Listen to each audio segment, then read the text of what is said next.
خاکم بدہن میں پھر کہہ رہا ہوں کہ شاید باقی اس خطے پہ نہ رہے۔ الطاف بھائی یہ بتائیں کہ ٹیکنوکریٹس کی حکومت کا آپ نے آئیڈیا دیا، میں نے ٹیکنوکریٹ کی حکومت ایماندار ٹرسٹڈ آپ نے بات کی نا، اس میں ایماندار جو جرنیل ہوں، ججز ہوں، بیوروکریٹس ہوں، انٹلیکچوئلس ہوں، سیاستدان نہ ہو، جرنلسٹ ہوں۔ سیاستدانوں کو ابھی میرا خیال یہ ہے کہ ایم کیو ایم کے علاوہ تو کوئی جماعت نہیں ہے جس میں غریب متوسط طبقے کا کوئی سیاستداں ہو۔ سب سیاستدانوں کے بڑے بڑے محل ہیں، بڑی بڑی جاگیریں ہیں، اور موروثی آپ کب سیاست تک دیکھتے ہیں کہ یہ ہو جائے گا؟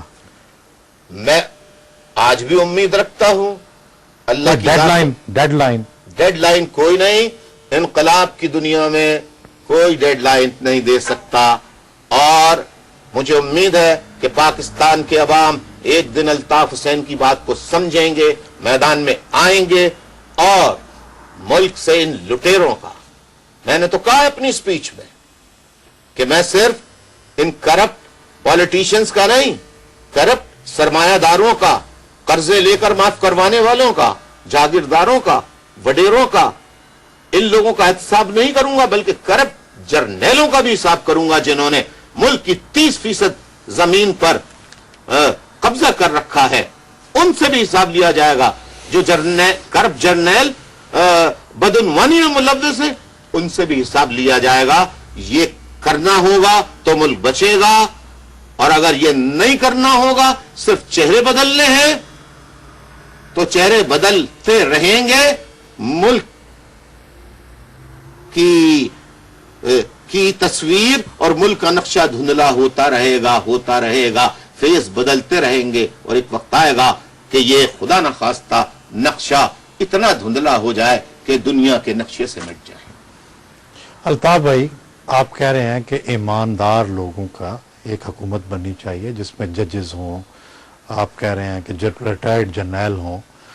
اب سوال یہ ہے کہ جس طرح کی آپ ٹیکنوکریٹ حکومت کی بات کر رہے ہیں یا پروفیشنلز کی حکومت کی بات کر رہے ہیں، اس کو بنانے کے لیے اس اسمبلی کو بھیجنا پڑے گا، اس جمہوری سسٹم کو ختم کرنا پڑے گا، ماورائے آئین اقدام ہوگا۔ کیا آپ ذہن میں کوئی آئینی تبدیلی کا بھی کوئی خاکہ ہے؟ دیکھیے، آپ کو معلوم ہے کہ آئینی طریقہ موجود ہے۔ کون سے آرٹیکل کے تحت؟ آپ مجھ سے زیادہ بہتر جانتے ہیں، لیکن پھر بھی میں عوام کے، آپ کے لیے نہیں، عوام کی نالج کے لیے بتا دیتا ہوں۔ 100 آئین کی شق 190 سپریم کورٹ۔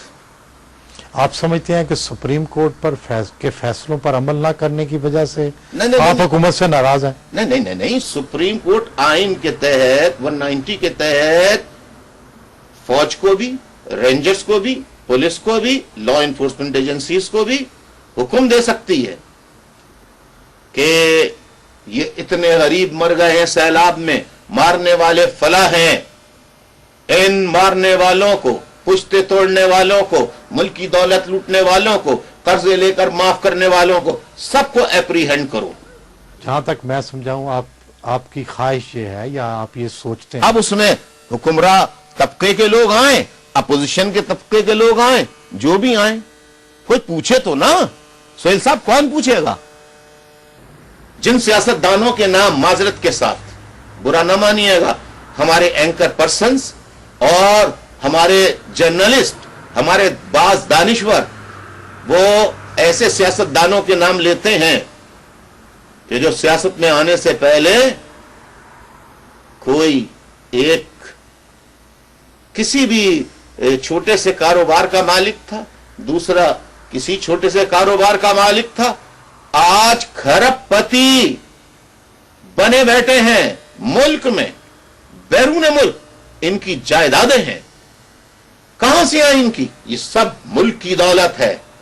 پاکستان کے لوگ، اسی لیے میں کہہ رہا ہوں، نوجوان الطاف حسین کے ساتھ آؤ، نہیں آتے کسی اور کے ساتھ آ جاؤ، ایک دفعہ میدان میں آ کے ان چوروں،